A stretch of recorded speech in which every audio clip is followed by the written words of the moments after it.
has been marked by stability, fiscal discipline, sustained growth, and moderate inflation. This is the result of conscious choices we have made, even in times heightened uncertainty and disruption.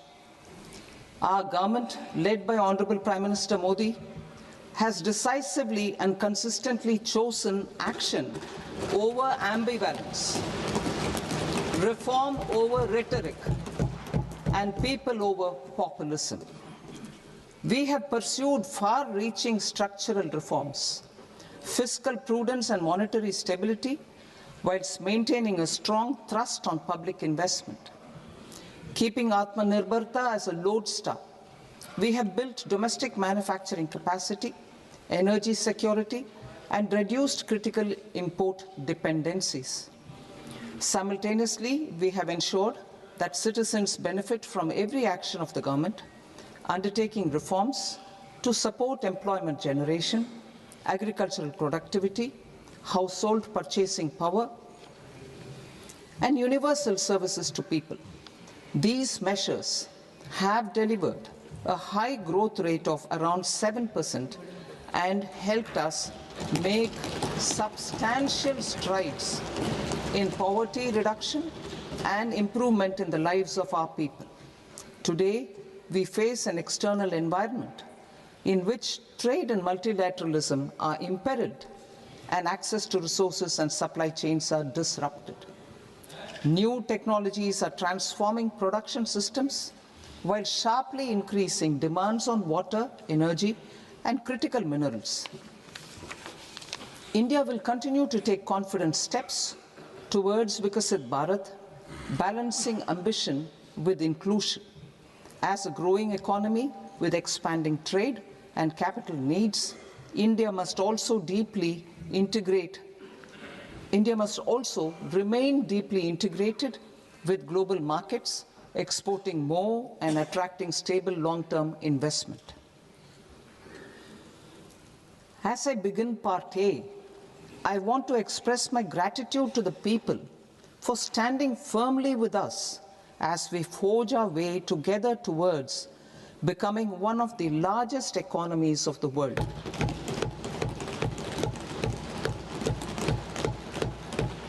Our aim is to transform aspiration into achievement and potential into performance as we ensure that the dividends of growth reach every farmer, the scheduled caste, the scheduled tribes, the nomads, the youth, the poor, and the women. In Vikasit Bharat Young Leaders Dialogue 2026, several innovative ideas were shared with our Prime Minister, which have inspired many of the proposals, making this a unique Yuva Shakti-driven budget. Our government's sankalp is to focus on our poor, underprivileged, and the disadvantaged. To deliver on this sankalp, and given that this is the first budget prepared in Kartavya Bhavan, we are inspired by three Kartavya.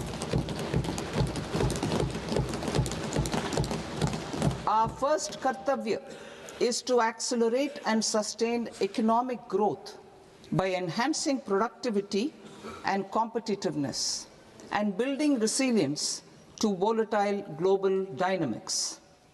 Our second Kartavya is to fulfill aspirations of our people and build their capacity, making them strong partners in India's path to prosperity.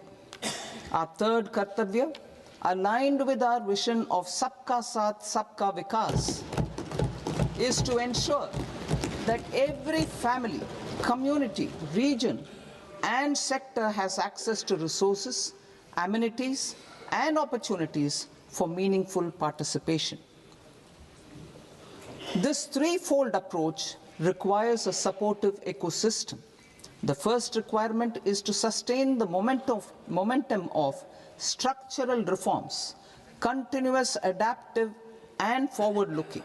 Second, a robust and resilient financial sector is central to mobilizing savings, allocating capital efficiently, and managing risks. Third, cutting-edge technologies, including AI applications, can serve us as force multipliers for better governance. Reform Express. Our government has undertaken comprehensive reforms towards creating employment, boosting productivity, and accelerating growth. After the Prime Minister's announcement on Independence Day in 2025, over 350 reforms have been rolled out. This includes GST simplification, notification of labor codes, and rationalization of mandatory quality control orders. High-level committees have been formed, and in parallel, the central government is working with the state governments on deregulation and reducing compliance requirements. The Reform Express is well on its way and will maintain its momentum to help us fulfill our kartavya. I now move to specific proposals. Under our first kartavya, to accelerate and sustain economic growth, I propose interventions in 6 areas. 1. Scaling up manufacturing in 7 strategic and frontier sectors. 2. Rejuvenating legacy industrial sectors. 3. Creating champion MSMEs. 4. Delivering a powerful push for infrastructure. 5. Ensuring long-term security and stability. And 6. Developing city economic regions.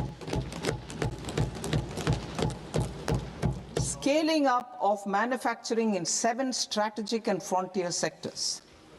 Biopharma Shakti, meaning biopharma strategy for health advancement through knowledge, technology, and innovation.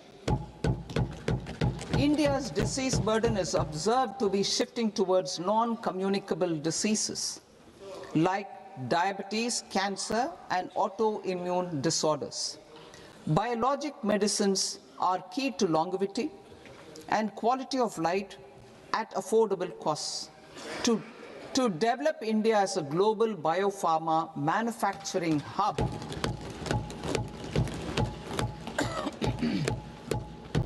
I propose the Biopharma Shakti with an outlay of 10,000 crores over the next 5 years.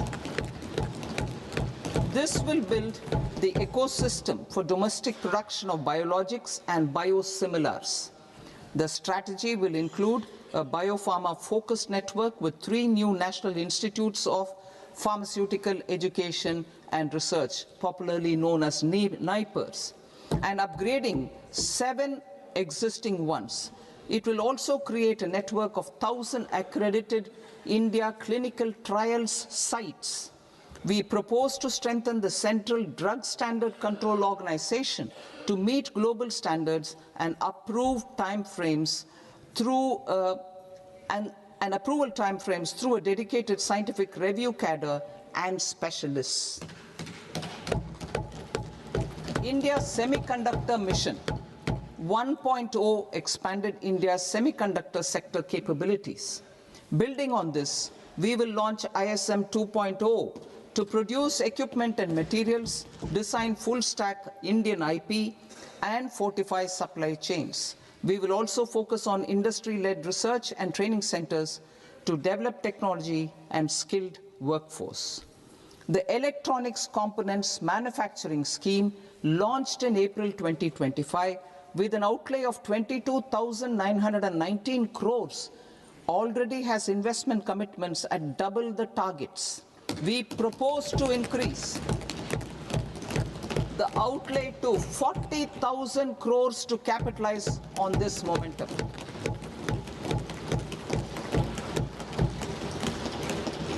A scheme for rare earth permanent magnets was launched in 2025 November.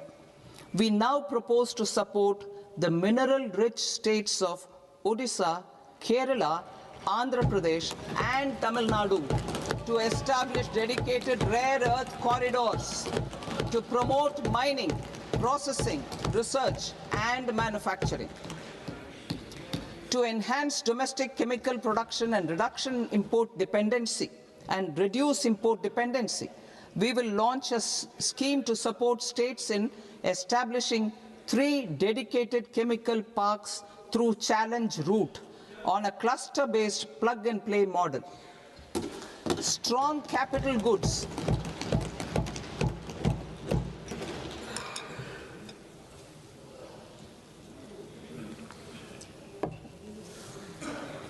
Strong capital goods capability is a determinant of productivity and quality across different sectors.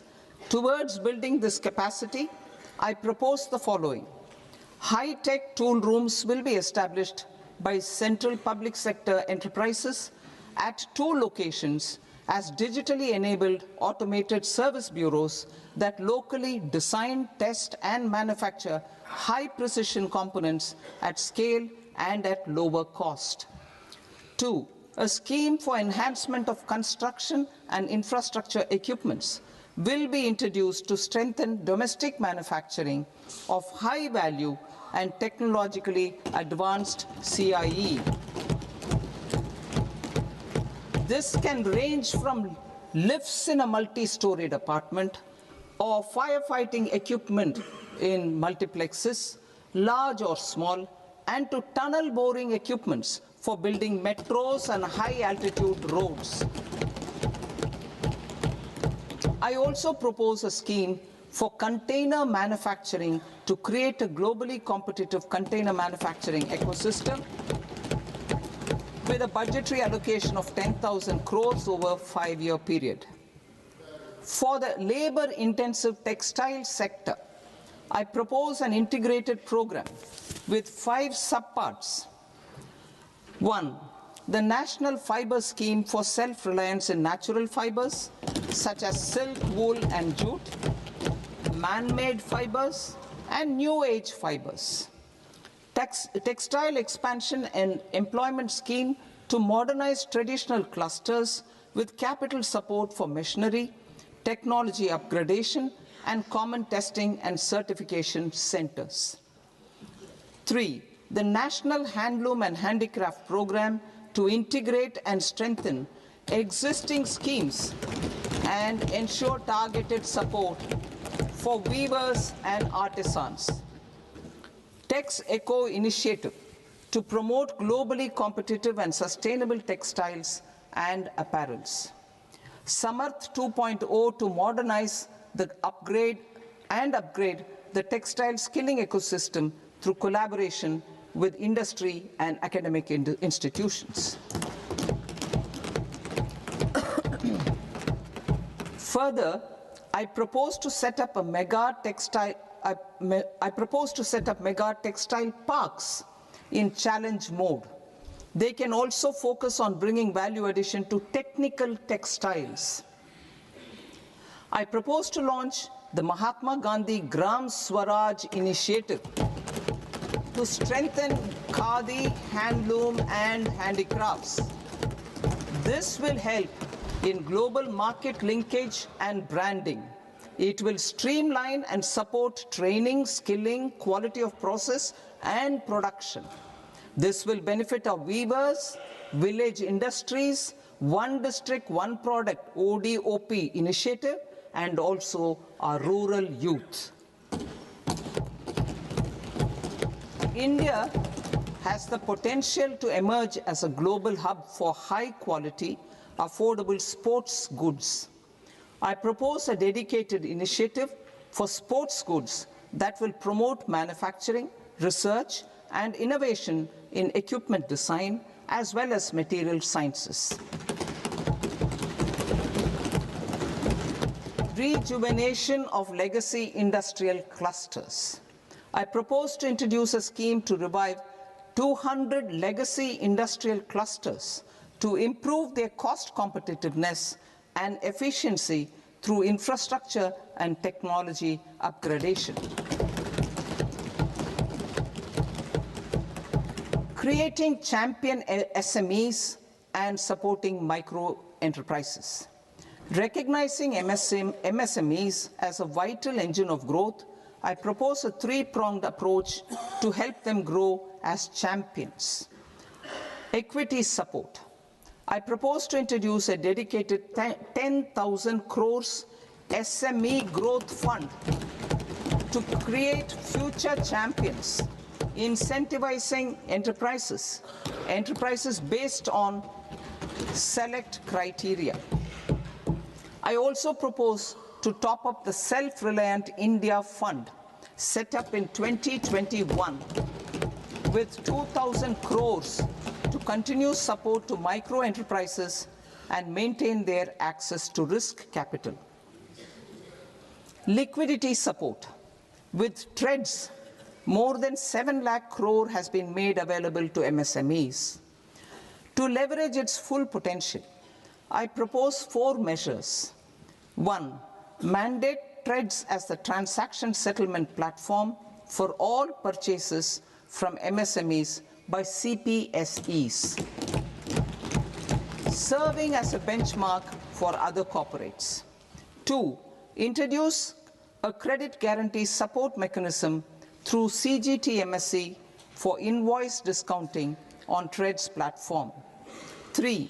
Link GEM with TREDS for sharing information with financiers about government purchases from MSMEs, encouraging cheaper and quicker financing.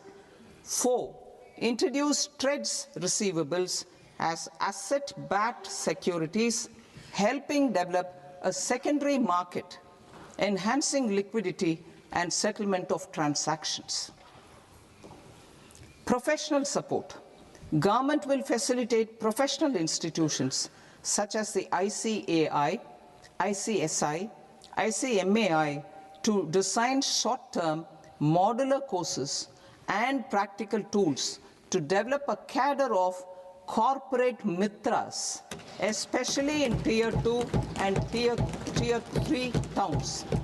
These accredited para-professionals will help MSMEs meet compliance requirements at affordable costs. Infrastructure. During this past decade, our government has undertaken several initiatives for large-scale enhancement of public infrastructure, including through new financing instruments such as Infrastructure Investment Trust (InvITs) and Real Estate Investment Trust (REITs), and institutions like NIIF and NABFID. We shall continue to focus on developing infrastructure in cities with over 5 lakh population, that is Tier 2, Tier 3 cities, which have expanded to become growth centers. Public capital expenditure has increased manifold from 2 lakh crore in 2014-15 to an allocation of 11.2 lakh crore in BE 25-26. In this coming year, that is financial year 2026-27, I propose to increase it to 12.2 lakh crores to continue the momentum.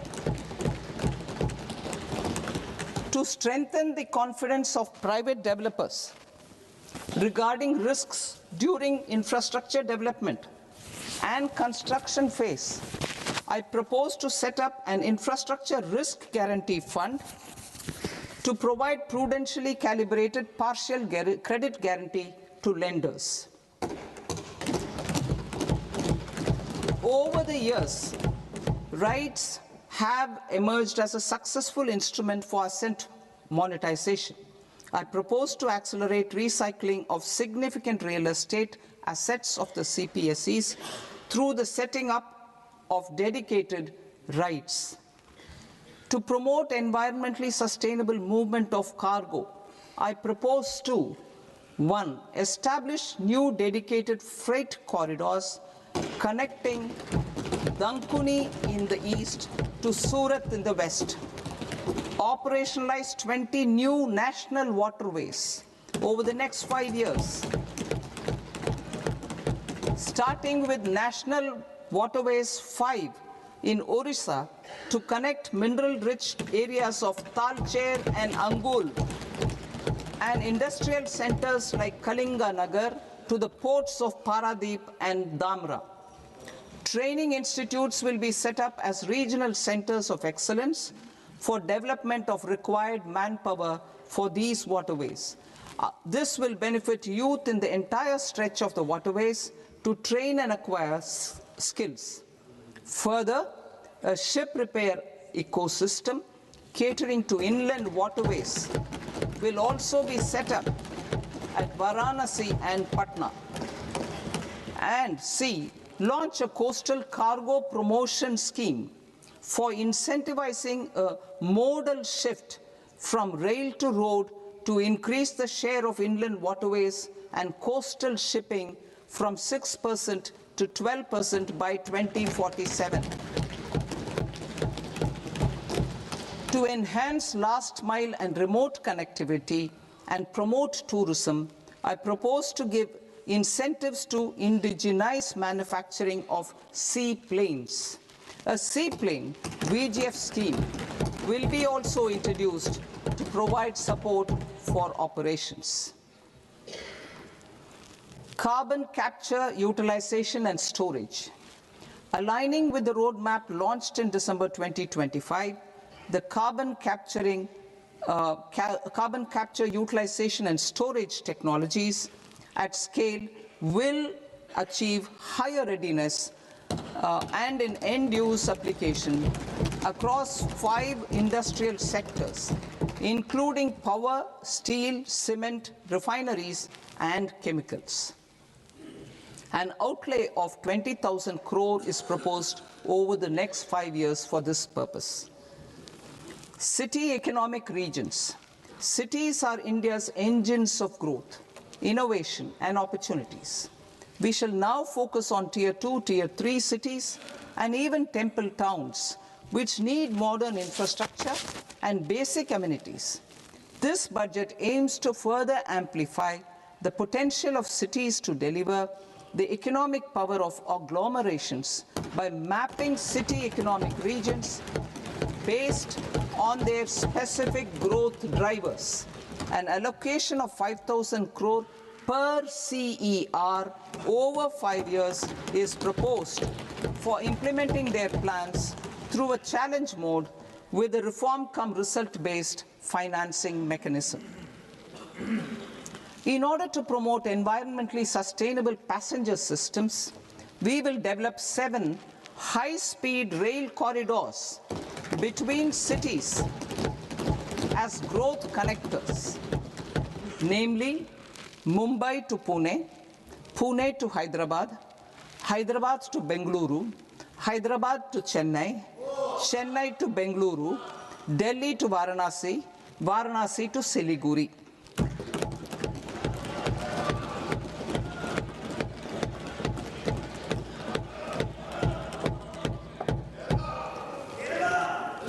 Financial sector. The Indian banking sector today is characterized by strong balance sheet, historic highs in profitability, improved asset quality, and coverage exceeding 98% of villages in the country. At this juncture, we are well placed to futuristically evaluate the measures needed to continue on the path of reform-led growth of this sector. I propose setting up a high-level committee on banking for Vikasit Bharat. High-level committee on banking for Vikasit Bharat to comprehensively review the sector and align it with India's next phase of growth, while safeguarding financial stability, inclusion, and consumer protection. The vision for NBFCs for Vikasit Bharat has been outlined with clear targets for credit disbursement and technology adoption in order to achieve scale and improve efficiency in the public sector NBFCs.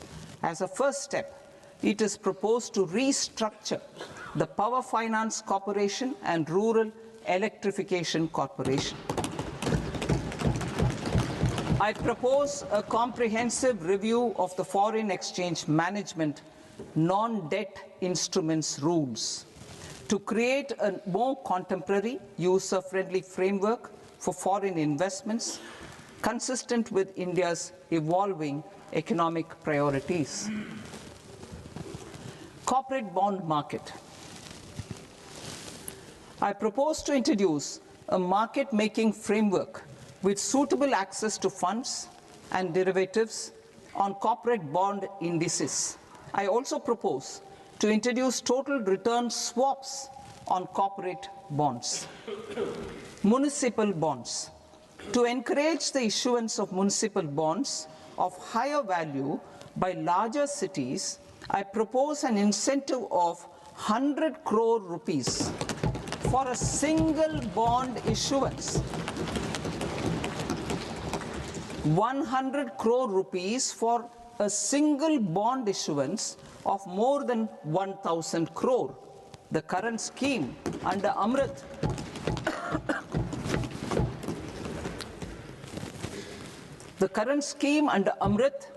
which incentivizes issuances up to 200 crores only, will also continue to support smaller and medium towns. That will also continue to support the smaller and medium towns. Ease of doing business. Individual persons resident outside India, PROI, will be permitted to invest in equity instruments of listed Indian companies through the portfolio investment scheme. It is also proposed to increase the investment limit for an individual PROI under the scheme from 5% to 10%, with an overall investment limit for all individual PROIs to 24% from the current 10%. Emerging technologies including AI. 21st century is technology-driven. Adoption of technology is for the benefit of all people. Farmers in the field, women in STEM, youth keen to upskill, and Divyangjan to access newer opportunities. The government has taken several steps to support new technologies through AI Mission, National Quantum Mission, Anusandhan National Research Fund, and Research and Development and Innovation Fund. Our second kartavya is to fulfill aspirations and build capacities. Close to 25 crore individuals have come out of multi-dimensional poverty through a decade of our government's sustained and reform-oriented efforts.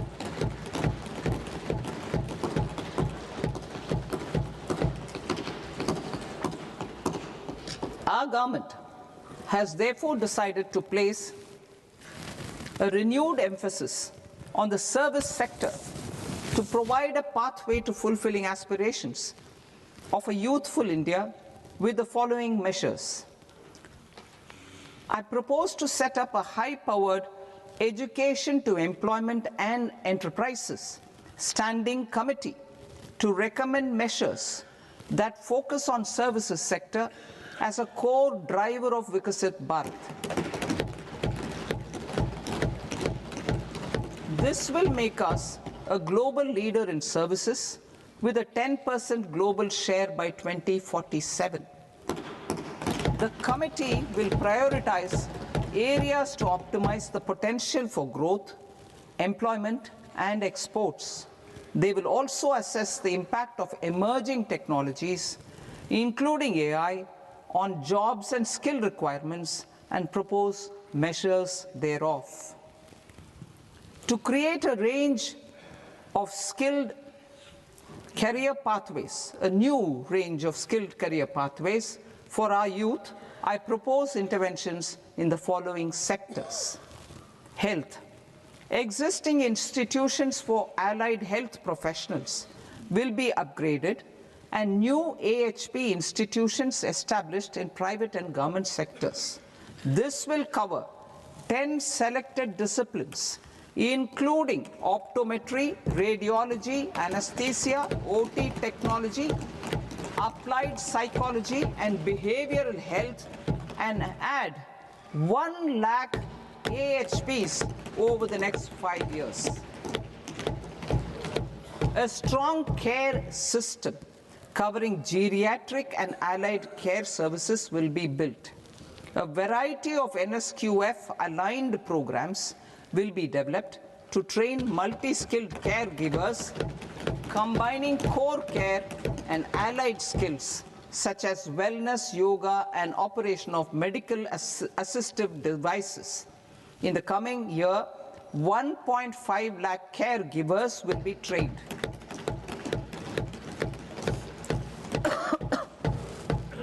Hubs for medical value tourism.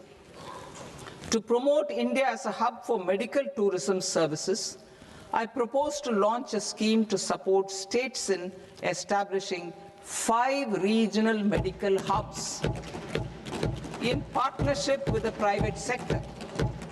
These hubs will serve as integrated healthcare complexes that combine medical, educational, and research facilities.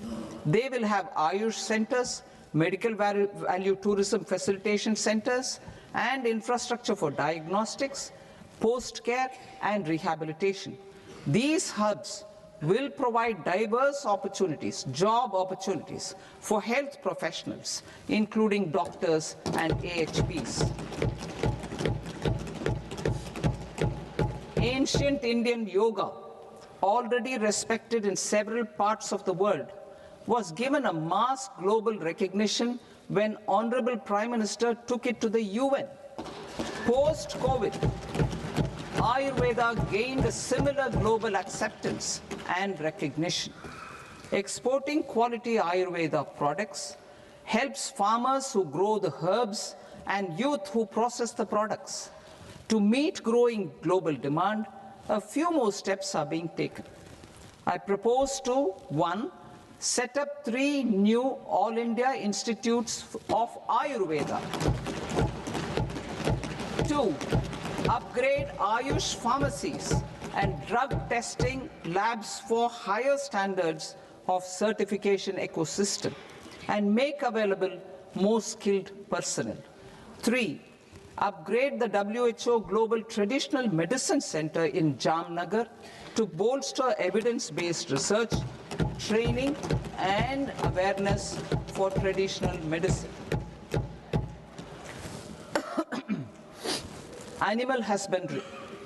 Livestock contributes to close to 16% of farm income, including of poor and marginal households. To scale up availability of veterinary professionals by more than 20,000, I propose to roll out a loan-linked capital subsidy support scheme for establishment of veterinary and para-veterinary colleges, veterinary hospitals, diagnostic laboratories, and breeding facilities in private sector. Collaboration between Indian and foreign institutions will also be facilitated. Orange economy.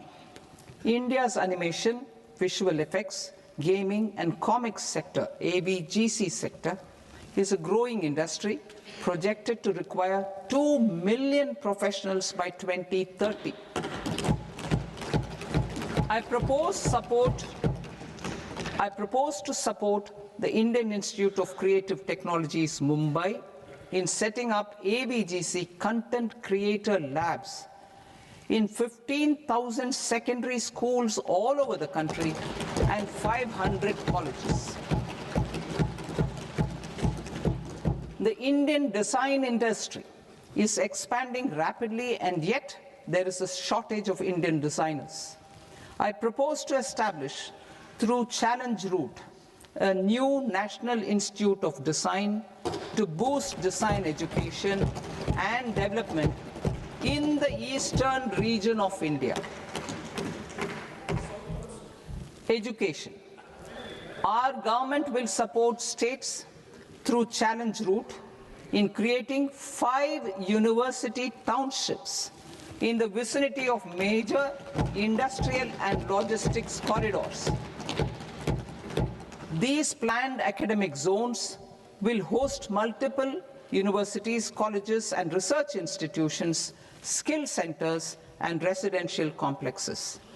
In higher education, STEM institutions, prolonged hours of study and laboratory work pose some challenges for girl students. Through VGF, Viability Gap Funding and capital support, one girls' hostel will be established in every district.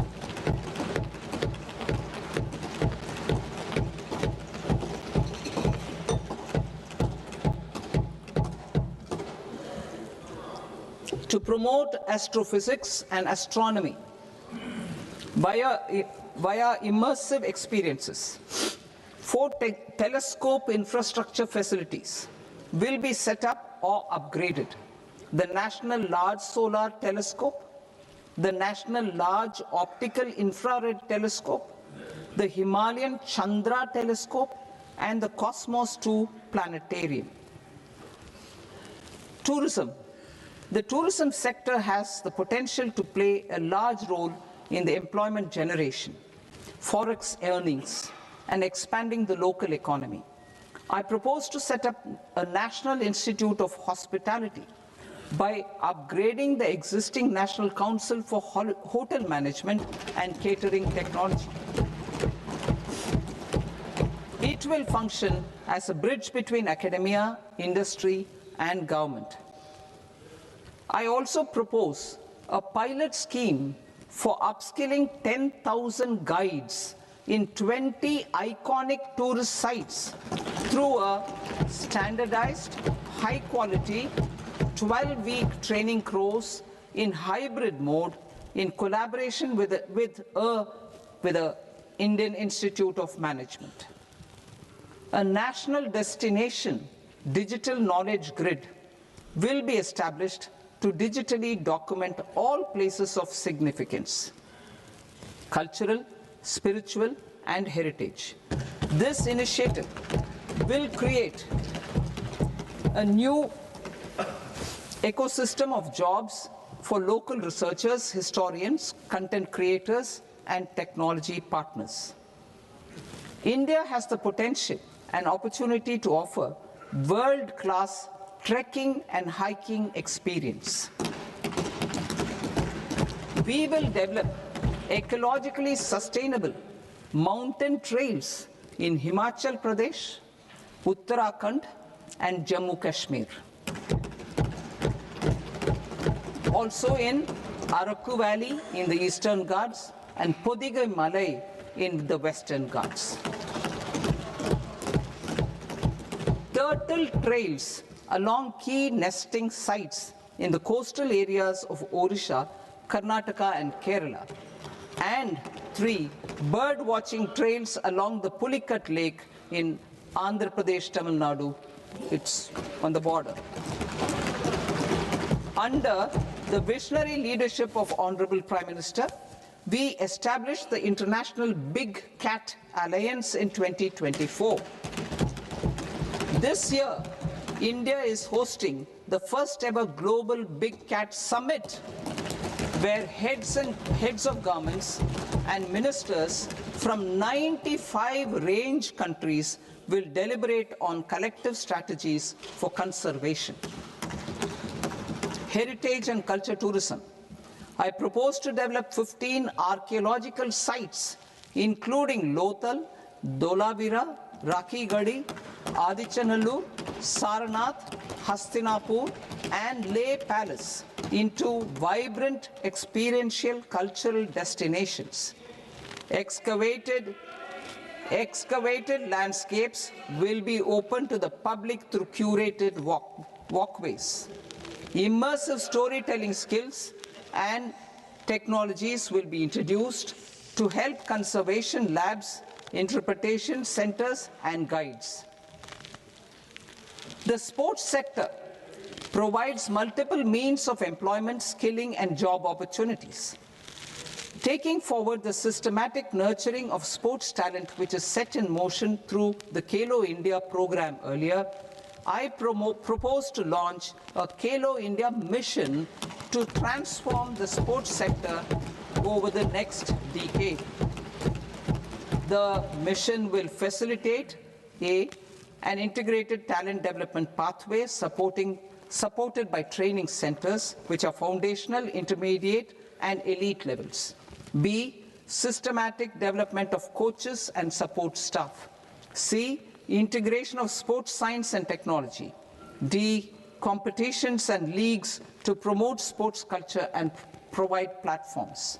And E, development of sports infrastructure for training and competition. Our third Kartavya aligns with our vision of Sabka Saath, Sabka Vikas towards Vikasit Bharat. This requires targeted efforts for 1, increasing farmer incomes through productivity enhancement and entrepreneurship, with special attention to small and marginal farmers. B, empowering Divyangjan through access to livelihood opportunities, training, and high-quality assistive devices. C, empowering the vulnerable to access mental health and trauma care. D, focus on the Purvodaya states and the Northeast region to accelerate development and employment opportunities. Fisheries. We will undertake initiatives for integrated development of 500 reservoirs and Amrit Sarovars. 2, strengthen the fisheries value chain in coastal areas and enable market linkages involving startups and women-led groups together with fish farmer producer organizations. Animal husbandry. To provide quality employment opportunities in rural and peri-urban areas, we will support the animal husbandry sector in entrepreneurship development through A, a credit-linked subsidy program, B, scaling up and modernization of livestock enterprises, C, enhanced creation of livestock, dairy, and poultry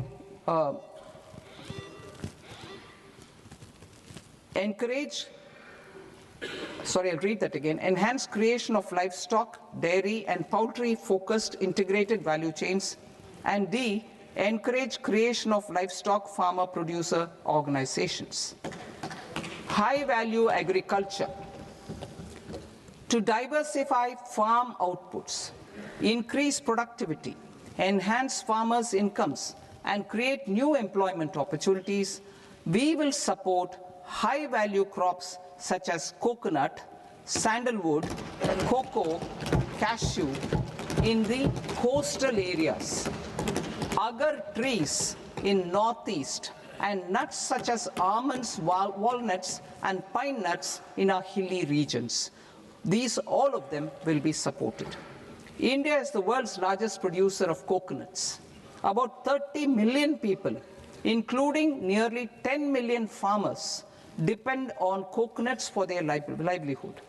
To further enhance competitiveness in coconut production, I propose a coconut promotion scheme to increase production and enhance productivity through various interventions, including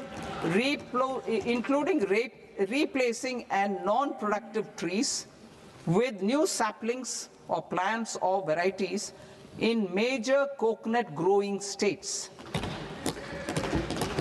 A dedicated program is proposed for Indian cashew and cocoa to make India self-reliant in raw cashew and coconut production and processing, enhance export competitiveness, and transform Indian cashew and Indian cocoa into premium global brands by 2030.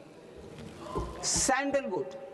Sandalwood is closely linked to India's social and cultural heritage.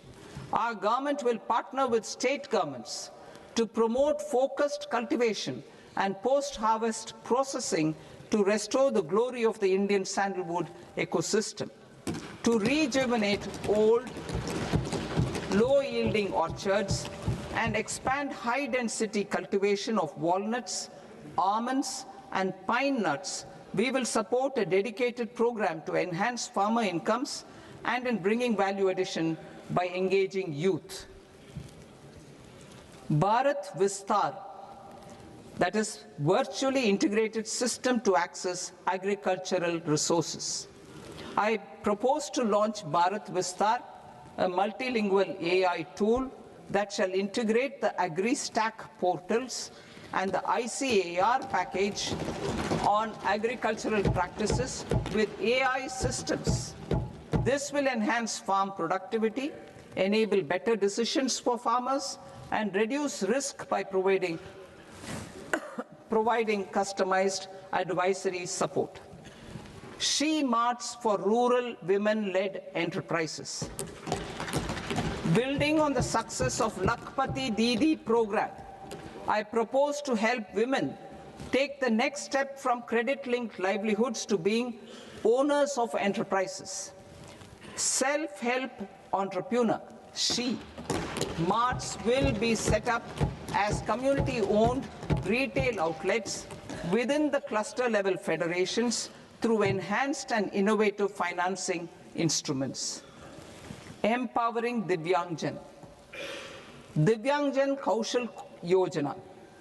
Information technology, AVGC sectors, hospitality and food and beverages sectors often offer task-oriented and process-driven roles which are suitable for Divyangjan. We will ensure dignified livelihood opportunities through industry-relevant and customized training specific to each Divyangjan group. Divyang Sahara Yojana. Timely access to high-quality assistive devices for all eligible Divyangjan is a fundamental need. I propose to 1. Support the Artificial Limbs Manufacturing Corporation of India, ALIMCO, to set up and to scale up production of assistive devices, invest in R&D and AI integration, strengthen PM Divyasha Kendras, and support setting up of assistive technology marts as modern retail style centers where Divyangjan and senior citizens can see, try, and purchase assistive products. Reaffirming our commitment to mental health and trauma care. There are no national institutes for mental health care in North India. We will therefore set up a NIMHANS 2 and also upgrade national mental health institutes in Ranchi and in Tezpur as regional apex institutions. Emergencies expose families, particularly the poor and vulnerable, to unexpected expenditure. We will strengthen and increase these capacities by 50% in district hospitals by establishing emergency and trauma care centers. Focus on Purvodaya states and northeastern regions. Purvodaya. I propose the development of an integrated East Coast industrial corridor with a well-connected node at Durgapur, creation of 5 tourism destinations in 5 Purvodaya states, and the provision of 4,000 e-buses. Buddhist sites in northeastern region. The northeastern region is a civilizational confluence of Theravada and Mahayana or Vajrayana traditions. I propose to launch a scheme for development of Buddhist circuits in Arunachal Pradesh, Sikkim, Assam, Manipur, Mizoram, and Tripura. The scheme will cover preservation of temples and monasteries, pilgrimage interpretation centers, connectivity, and pilgrim amenities. 16th Finance Commission. On 17th November 2025, the 16th Finance Commission submitted its report to the President. As mandated under Article 281 of the Constitution, the government is to lay the report along with the explanatory memorandum on the action taken report on the recommendations of the Commission in Parliament, which, Sir, Honourable Speaker, you've allowed me to do at the commencement of this session. the government has accepted the recommendation of the Commission to retain the vertical share of devolution at 41%. As recommended by the Commission, I have provided 1.4 lakh crores of rupees to the states for the year 2026-2027 as Finance Commission grants. These include rural and urban local body and disaster management grants. Fiscal consolidation. Government has been delivering on our fiscal commitments consistently without compromising on social needs.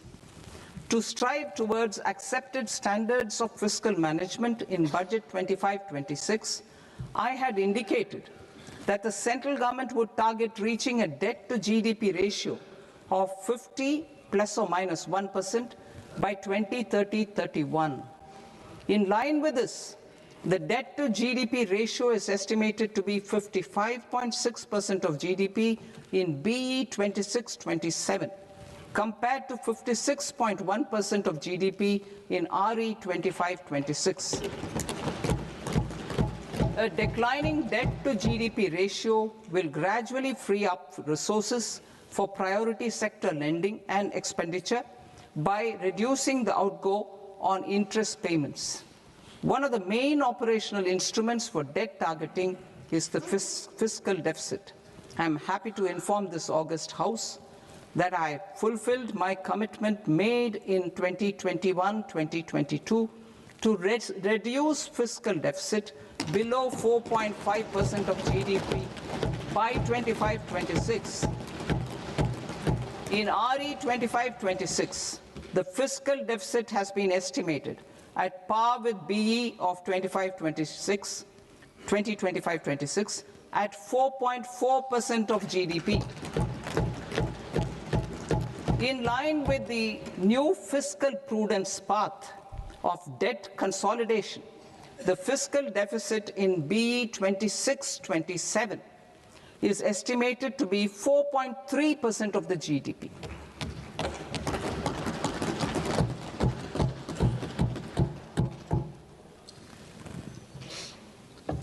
The revised estimates of the non-debt receipts are 34 lakh crore rupees, of which the centre's net tax receipts are 26.7 lakh crore. The revised estimate of the total expenditure is 49.6 lakh crore rupees, of which the capital expenditure is about 11 lakh crores. Budget estimates 2026 to 2027. Coming to 26-27, the non-debt receipts and the total expenditure are estimated as 36.5 lakh crore and 53.5 lakh crore respectively. The centre's net tax receipts are estimated at 28.7 lakh crore rupees. To finance the fiscal deficit, the net market borrowings from dated securities are estimated at 11.7 lakh crore rupees. The balance financing is expected to come from small savings and other sources. The gross market borrowings are estimated at 17.2 lakh crore rupees. I'll now move to Part B. Part B, direct taxes.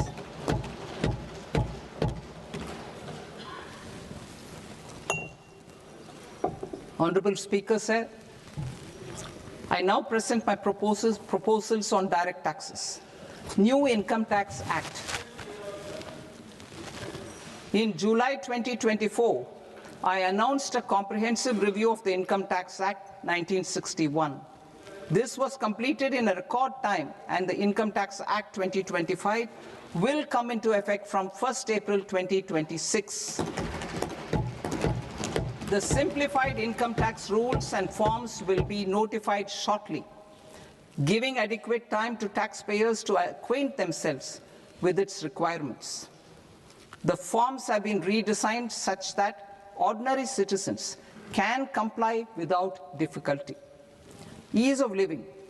I propose that any interest awarded by the Motor Accident Claims Tribunal to a natural person will be exempt from income tax, and any TDS on this account will be done away with. I propose to reduce TCS rate on the sale of overseas tour program package from the current 5% and 20% to 2% without any stipulation of amount. I propose to reduce TCS rate for pursuing education and for medical purposes under the Liberalized Remittance Scheme, popularly known as LRS, from 5% to 2%. Supply of manpower services is proposed to be specifically brought within the ambit of payment to contractors for the purpose of TDS to avoid ambiguity. Thus, TDS on these services will be at the rate of either 1% or 2% only. I propose a scheme for small taxpayers wherein a rule-based automated process will enable obtaining a lower or nil deduction certificate instead of filing an application with the assessing officer. For the ease of taxpayer holding securities in multiple companies, I propose to enable depositories to accept Form 15G or Form 15H from the investor and provide it directly to various relevant companies. I propose to extend time available for revising returns from 31st December to up to 31st March with the payment of a nominal fee.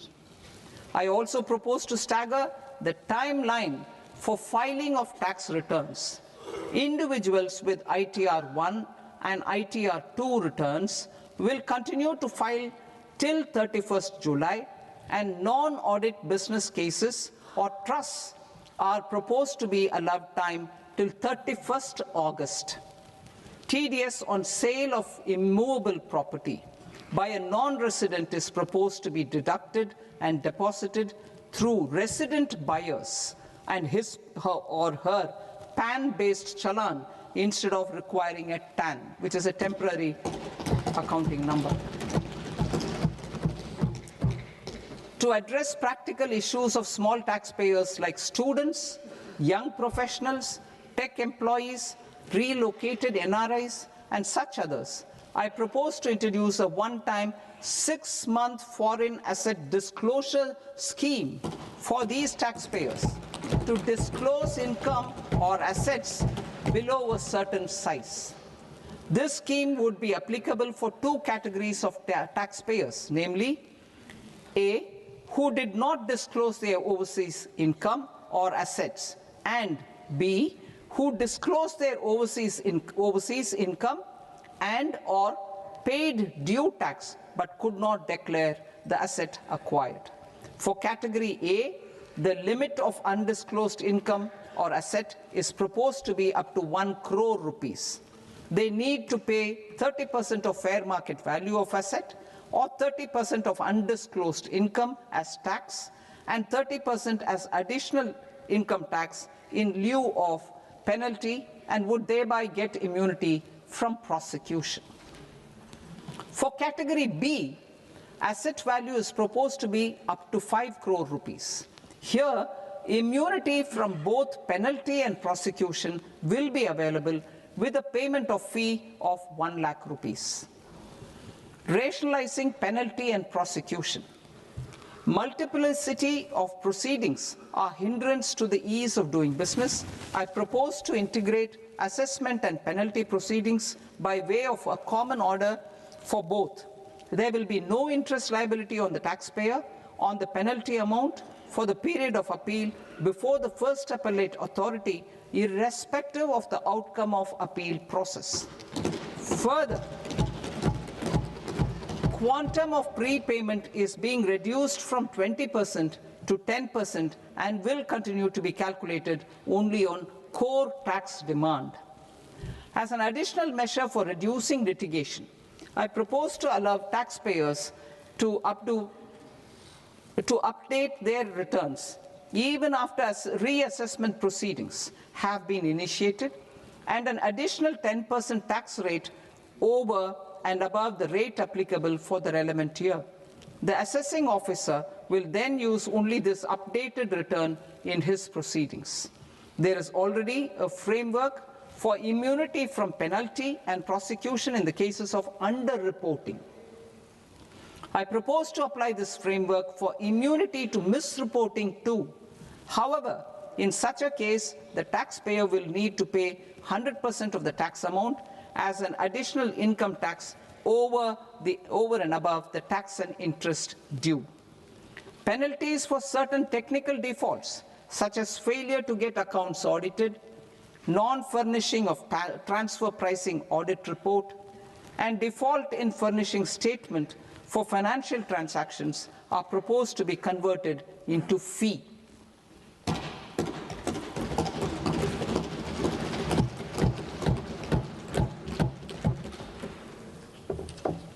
I propose to rationalize prosecution framework under Income Tax Act while maintaining a careful balance for deterrence in some serious offence.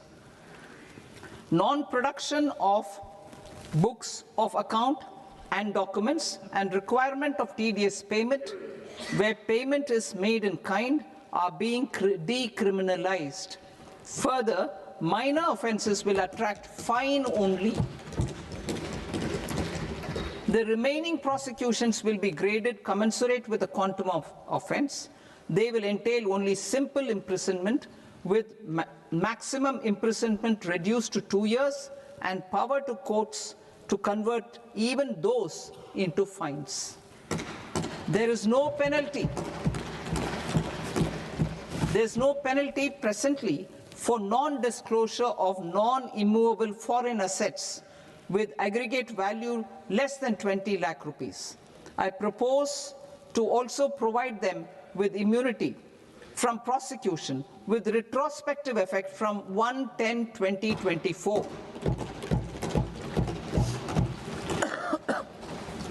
Cooperatives. Deduction is already allowed to a primary cooperative society engaged in supplying milk, oilseeds, fruits or vegetables raised or grown by its members. I propose to extend this deduction to also include supply of cattle feed and cotton seed produced by its members. I propose to allow inter-cooperative society dividend income as deduction under the new tax regime to the extent it is further distributed to its members. I further propose to allow exemption for a period of 3 years to dividend income received by a notified national cooperative federation on their investments made in companies up to 31/1/2026. This exemption would be allowed only for dividends further distributed to its member cooperatives. Supporting IT sector as India's growth engine. India is a global leader in software development services, IT-enabled services, knowledge process outsourcing services, and contract R&D services relating to software development. These businesses and their segments are quite interconnected with each other. All these services are proposed to be clubbed under a single category of information technology services with a common safe harbor margin of 15.5% applicable to all. The threshold for availing safe harbor for IT services is being enhanced substantially from 300 crore rupees to 2,000 crore rupees. Safe harbor for IT services shall be approved by an automated rule-driven process without any need for tax officer to examine and accept the application. Once applied by an IT services company, the same safe harbor can be continued for a period of 5 years at a stretch at its choice. For IT services companies who want to conclude advanced pricing agreement, APA, I propose to fast-track unilateral APA process for IT services and endeavor to conclude it within a period of 2 years. The period of 2 years can be extended by a further period of 6 months on taxpayers' request. I propose to extend the facility of modified returns available to the entity entering APA to its associated entities also. Attracting global business and investment. Recognizing the need to enable critical infrastructure and boost investment in data centers, I propose to provide tax holiday till 2047 to any foreign company that provides cloud services to customers globally by using data center services from India. It will, however, need to provide services to Indian customers through an Indian reseller entity. I also propose to provide a safe harbor of 15% on cost in case the company providing data center services from India is a related entity. To harness the efficiency of just-in-time logistics for electronic manufacturing, I propose to provide safe harbor to non-residents for component warehousing in a bonded warehouse at a profit margin of 2% of the invoice value. The resultant tax of about 0.7% will be much lower than in competing jurisdictions. To provide fillip to toll manufacturing in India, I propose to provide exemption from income tax for 5 years to any non-resident who provides capital goods, equipment, or tooling to any toll manufacturer in a bonded zone. To encourage vast pool of global talent to work in India for a longer period of time, I propose to provide exemption to global, non-India sourced income of a non-resident expert for a stay period of 5 years under notified schemes. I propose to provide exemption from minimum alternate tax, the MAT, to all non-residents who pay tax on presumptive basis. Tax administration. I propose to constitute a joint committee of Ministry of Corporate Affairs and Central Board of Direct Taxes for incorporating the requirements of income computation and disclosure standards, the ICDS, in the Indian Accounting Standards, IND AS itself. Separate accounting requirement based on ICDS will be done away with from the tax year 27-28. To support Prime Minister Modi's vision of homegrown accounting and advisory firms to become global leaders, I propose to rationalize the definition of accountant for the purposes of safe harbor rules. Other tax proposals.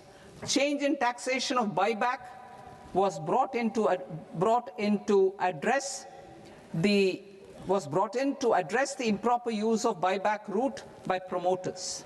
In the interest of minority shareholders, I propose to tax buyback for all types of shareholders as capital gains. However, to disincentivize misuse of tax arbitrage, promoters will pay an additional buyback tax. This will make effective tax 22% for corporate promoters. For non-corporate promoters, the effective tax will be 30%. TCS rate for sellers of specific goods, namely alcoholic liquor, scrap, and minerals, will be rationalized to 2%, and that on tendu leaves will be reduced from 5% to 2%. I propose to raise the STT on futures to 0.05% from the present 0.02%. STT on options premium and exercise of options are both proposed to be raised to 0.15% from the present rate of 0.1% and 0.125% respectively. We reformed the taxation landscape for corporates in 2019 by providing them a simplified regime with lower tax rate so that they could productively focus on business rather than on claim of deductions and exemptions. To encourage companies to shift to the new regime, set off of brought forward MAT credit, minimum alternate tax credit, is proposed to be allowed to companies only in the new regime. Set off using available MAT credit is proposed to be allowed to an extent of 1/4 of the tax liability in the new regime. MAT is proposed to be made final tax, so there will be no further credit accumulation from 1st April 2026. In line with this change, the rate of final tax is being reduced to 14% from the current MAT rate of 15%. The brought forward MAT credit of taxpayers accumulated till 30th March 2026 will continue to be available to them for set-off as above. Indirect taxes. I shall now take up proposals related to indirect taxes. My proposals for customs and central excise aim to further simplify the tariff structure, support domestic manufacturing, promote export competitiveness, and correct inversion in duty. To continue weeding out long-continuing customs duty exemptions, I propose to remove certain exemptions on items which are being manufactured in India or where the imports are negligible. Similarly, to further simplify the process of ascertaining the rate of duty applicable on a particular item, I propose to incorporate certain effective rates in various customs notifications to the tariff schedule itself. I shall now take up sector-specific proposals. Promotion of exports of marine, leather, and textile products. I propose to increase the limit for duty-free imports of specified inputs used for processing seafoods for export from the current 1% to 3% of FOB value of the previous year's export turnover. I also propose to allow duty-free imports of specified inputs, which is currently available for exports of leather or synthetic footwear, to exports of shoe uppers as well. I propose to extend the time period for export of final product from the existing 6 months to 1 year for exporters of leather or textile garments, leather or synthetic footwear, and other leather products. Energy transition and security. I propose to extend the basic customs duty exemption given to capital goods used for manufacturing lithium-ion cells for batteries to those used for manufacturing lithium-ion cells for battery energy storage systems also. I propose to exempt basic customs duty on import of sodium antimonate for use in manufacture of solar glass. Nuclear power. I propose to extend the existing basic customs duty exemption on imports of goods required for nuclear power projects till the year 2035 and expand it for all nuclear plants irrespective of their capacity. Critical minerals. It is proposed to provide basic customs duty exemption to the import of capital goods required for the processing of critical minerals in India. Biogas blended CNG. I propose to exclude the entire value of biogas while calculating the central excise duty payable on biogas blended CNG. Civil and defense aviation. I propose to exempt basic customs duty on components and parts required for the manufacture of civilian training and other aircrafts. It is proposed to exempt basic customs duty on raw materials imported for the manufacture of parts of aircraft to be used in maintenance, repair, or overall requirements by units in the defense sector. Electronics. To deepen value addition in the consumer electronics sector, I propose to exempt basic customs duty on specified parts used in the manufacture of microwave ovens. Special economic zone. To address the concerns arising about utilization of capacity by manufacturing units in the special economic zones due to global trade disruptions, I propose as a special one-time measure to facilitate sales by eligible manufacturing units in SEZs to the domestic tariff area at concessional rates of duty. The quantity of such sales will be limited to a prescribed proportion of their exports. Necessary regulatory changes will be undertaken to operationalize the measures while ensuring level playing field for the units working in the DTA. Ease of living. To rationalize the customs duty structure for goods imported for personal use, I propose to reduce the tariff rate on all dutiable goods imported for personal use from 20% to 10%.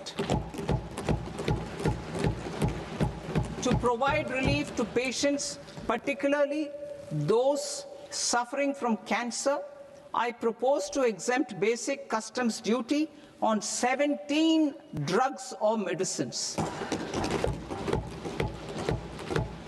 I propose also to add 7 more rare diseases for the purposes of exempting import duties on personal imports of drugs, medicines, and food for special medical purposes used in their treatment.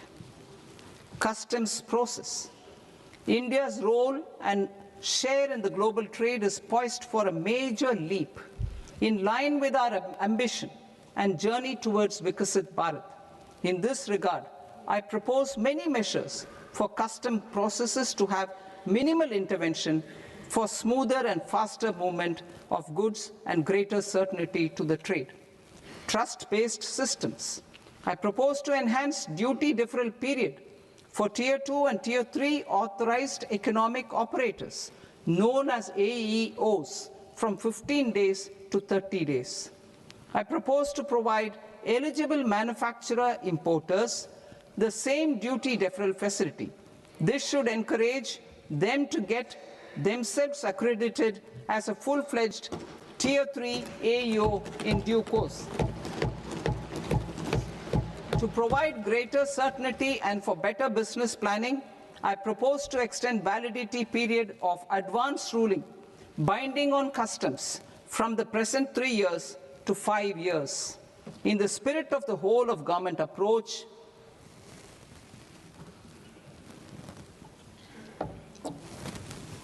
government agencies will be encouraged to leverage AEO accreditation for preferential treatment in clearing their cargo. Regular importers with trusted long-standing supply chains will be recognized in the risk system so that the need for verification of their cargo every time can be minimized. Export cargo using electronic sealing. Export cargo using electronic sealing will be provided through clearance from the factory premises to the ship. For import of goods not needing any compliance, filing of bill of entry by a trusted importer and arrival of goods will automatically notify customs for completing their clearance formalities. This will enable goods to be released immediately on arrival.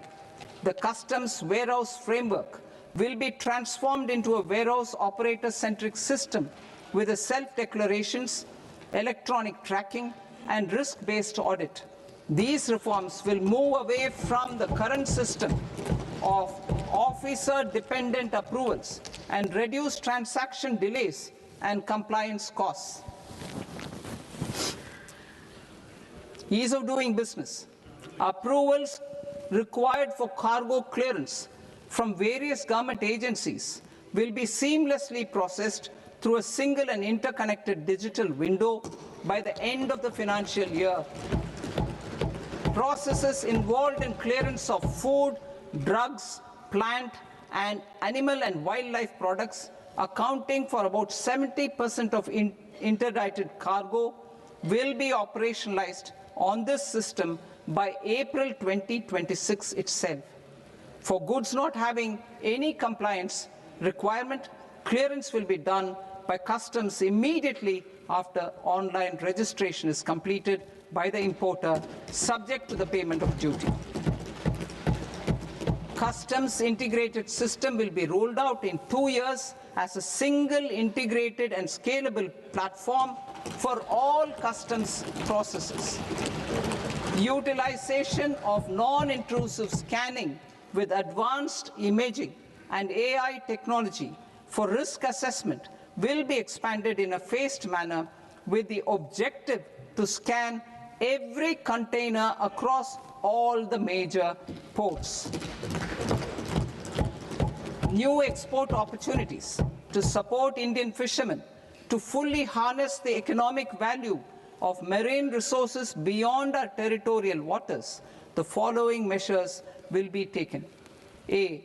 Fish catch by an Indian fishing vessel in exclusive economic zone or on the high seas will be made free of duty.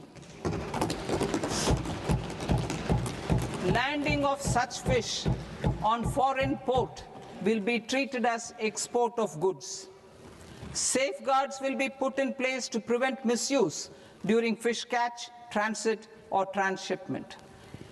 To support aspirations of India's small businesses, artisans, and startups to access global markets through e-commerce, I am pleased to announce complete removal of the current value cap of 10 lakh rupees per consignment on courier exports.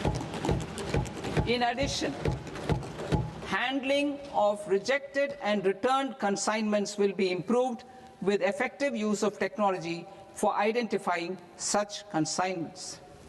I propose to revise provisions governing baggage clearance during international travel to address genuine concerns of passengers. The revised rules will enhance duty-free allowances in line with the present-day travel realities and provide clarity in temporary carriage of goods brought in or taken out. There are honest taxpayers who are willing to settle disputes by paying all their dues, but they get deterred due to negative connotation associated with penalty. They will now be able to close cases by paying an additional amount in lieu of penalty. Honorable Speaker, sir, with this, I commend the budget to this august House. Jai Hind.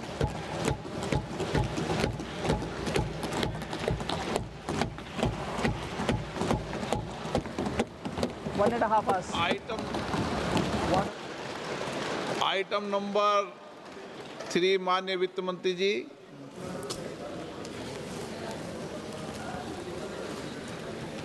Item number 2, sir. 3. Sir, with your permission, I rise to lay on the table of the following statements under Section 3, 1 of the Fiscal Responsibility and Budget Management Act of 2003.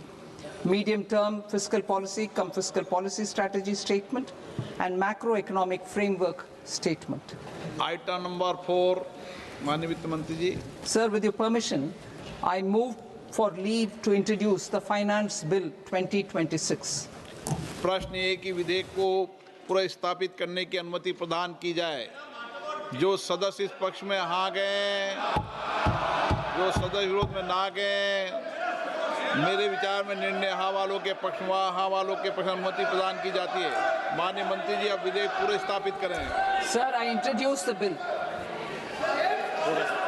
माननीय सदस्यगण, आपको सूचित किया जाता है कि माननीय वित्त मंत्री जी के बजट भाषण की कॉपी पब्लिकेशन काउंटर पर ली जाती है। बजट भाषण और बजट से संबंधित दस्तावेज आपके मोबाइल फोन और मेंबर पोर्टल्स पर ही उपलब्ध है। सभा की कार्रवाई कल सोमवार दिनांक 2 फरवरी 2026 को प्राप्त 11 बजे तक के लिए स्थगित की जाती है।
Namaskar viewers, hello and welcome to this continuing coverage of the Union Budget 2026-27. I'm Tina Jha, with me is my colleague Manoj Verma. So you heard the Finance Minister Nirmala Sitharaman presenting the Union Budget 2026-27, also introducing the Finance Bill.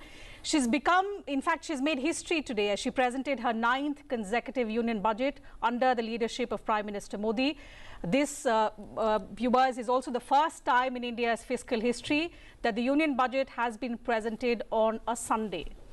We'll discuss some of the proposals and the key highlights of this budget speech, which extended nearly 1.5 hours, some of the key announcements that the Finance Minister made. In fact, the proposals in the budget, she said, are aimed at boosting growth, meeting people's aspirations, most importantly, enabling inclusive development. So the key highlight of the budget 2026-27 is that India has set a lower fiscal deficit target and higher capex outlay for FY27 with a reforms push. Just to put it into numbers, for the financial year 2027, the capital expenditure has been set at 12.2 lakh crore rupees.